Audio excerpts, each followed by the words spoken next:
Alright, good day. So we have today Chevrolet Colorado, which is 2.8 piston replacement engine, automatic transmission. So ang gagawin natin ngayon, mag-check tayo ng brakes, change oil and oil filter, so especially the suspension.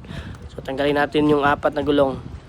So check natin dito sa loob, checklist natin pati yung interior kung wala bang damage or wala bang problema.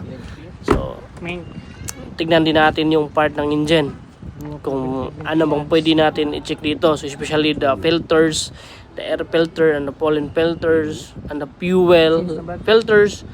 The fuel filters is nandun sa ilalim. So we check the all fluids, the coolant and also the